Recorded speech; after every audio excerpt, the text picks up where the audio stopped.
family? What is going on? Real quick, this is on a different topic. This one is sports related. And it's, well, I say sports related, but really it's business. Okay, this is about Shedeur Sanders and now the Cleveland media asking why people aren't rushing out there toward the end of their season, losing season, to where we all watched Shedeur get done hella dirty. And they're like, well, where are all these celebrities? Get back on it. So they're like, where are all these celebrities? It's like, well, where was Shedeur? So what you want to know now is, where are the celebrities to come out for Shedeur that support Shedeur? And the reason why I'm talking about this is because today Google released their most searched people. And one of the top 5 people, number 1 athlete, top 5 people that were actually in this thing, Shedeur was number 5, and number 1 athlete, top 5 person, Google. So that's how much interest he generates. For some reason, though, everybody is acting like that's a light thing. Hold on. I fixed my mic here. Okay. So they act like that's a light thing. It's not. Because at the end of the day, we are looking at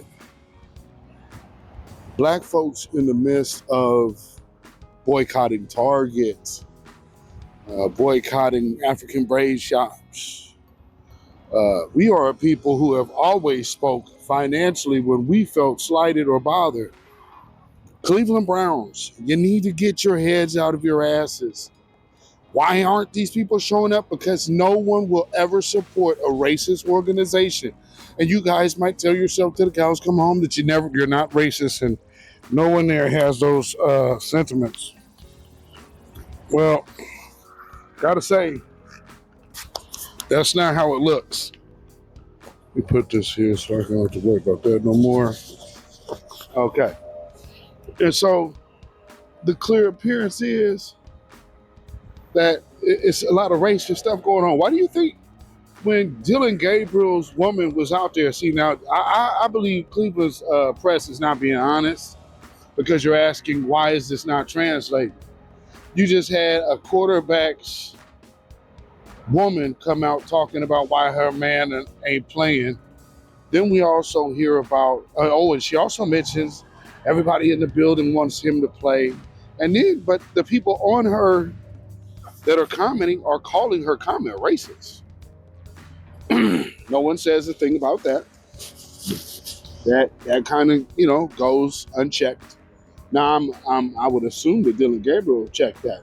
But doesn't that speak almost to the collusion aspect of things? Now, I know why people want to get away from that conversation, but they were going to red shirt him. You were red shirting Shedeur Sanders for Dylan Gabriel. Okay, now, NFL is a sport. They sold out a preseason home game because Shedeur was starting.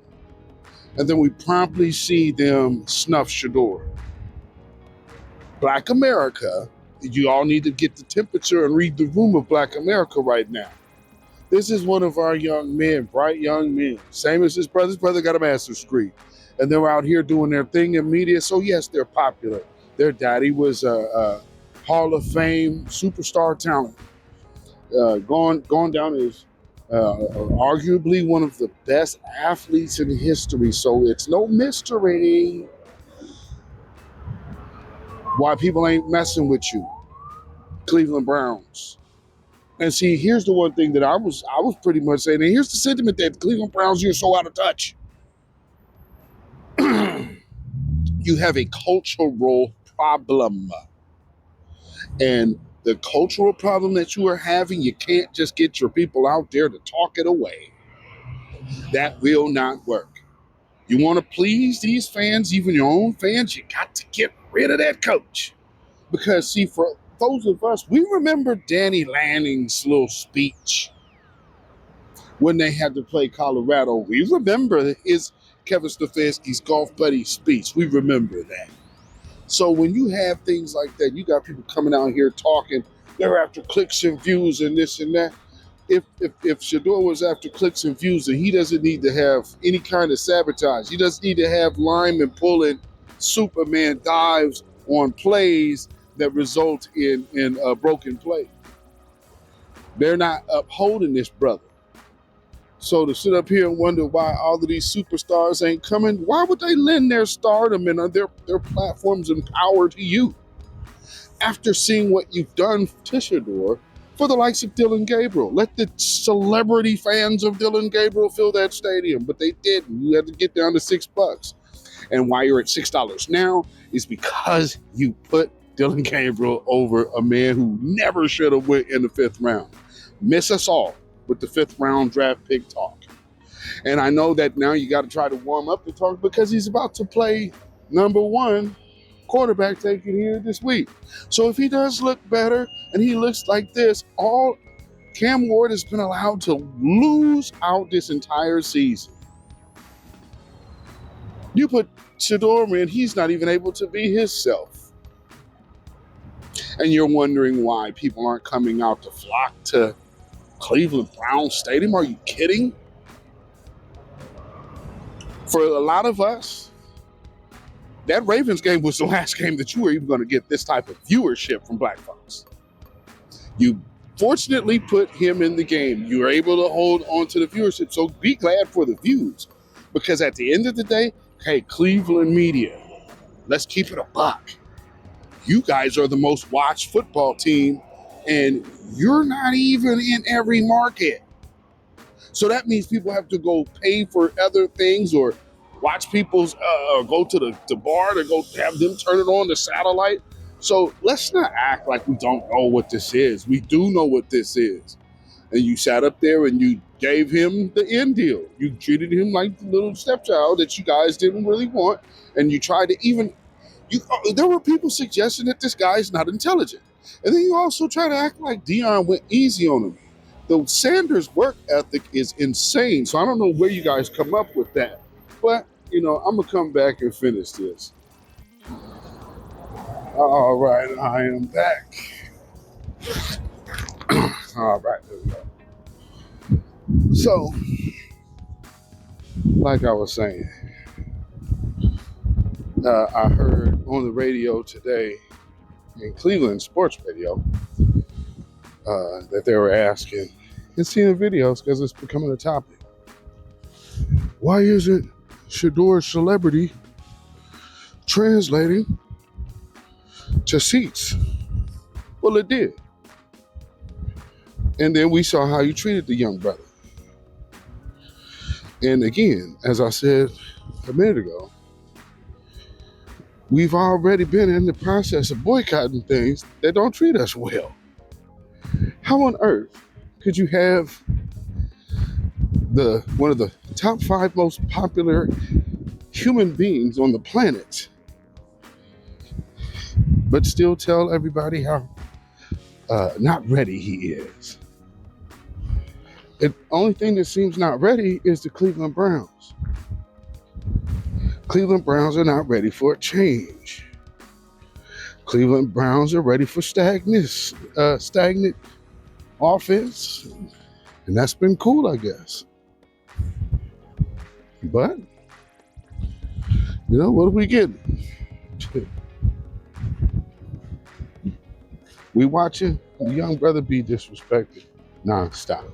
So if you actually think that people would want to come spend money, fly out there to Cleveland, I don't think so. And it's because of you, Cleveland, not because of Shador. Because clearly now you see. You should have, look at the jersey sales. You can't knock it. The jersey sales are proof. So the collusion, and I'll use the word collusion, that has happened, Cleveland Browns, this is a cultural situation and a cultural scenario. It's not just like when things are bigger than one white player. This is a scenario where this is bigger than just one black player. Because how many people in his community have experienced the same type of treatment just on the everyday job? So I think the Cleveland media is way out of touch on this. And perhaps they should start getting outsiders' opinions. Because if you want outsider money, you're going to have to start respecting the outside fan. And many of us were ready to turn off the Cleveland Browns. Wake us up when you trade Shador. But you put him in the Ravens game. And so you're able to hold our attention. But you won't be able to hold our dollars while holding on to your disrespect. And see, one thing that could have helped is immediately co-signing Stewart after the first win. But nope. So that attitude is costing you. Anti-blackness is costing the Cleveland Browns money. You can be in denial all you want, but that's the bottom line of it. It may be a wrong perception. That could be. But that's the perception nonetheless. And that is something that the Cleveland Brown organization has to deal with and address, because ticket sales are ticket sales. You won't be able to give your excuses for people to give their money. We're going to see some action. And firing Kevin Stefanski is the start. Next, you're going to have to trade Dylan Gabriel. And then I think you'll see change, but most definitely you won't see a dime until you fire Kevin Stefanski. So you content with riding with him to the end of the season? Be content with them low-ass ticket sales until we see Shador being treated properly. Like every other NFL player on that level has been done. Let's not make history doing the wrong thing to somebody like you've already done. Fix it. Then maybe we could rock with y'all. That being said, let me know what y'all think in the comments below. Like and share this video. If you have not already subscribed, go ahead and do so. Y'all stay black, stay vigilant, stay alive. Black first, black first, black first. Shalom, y'all. It's a cultural divide. I'm going to get it on the flow. You really about to do it? 40 acres in the mule. This is bigger than the music. You have no rights here. We're not under the empire. So if any black people want reparations and want to stay a star, don't want to have to worry about tethers, trying to be all in the videos, speaking for black people, dancing, come to New Black Media and the Black Grassroots. Peace.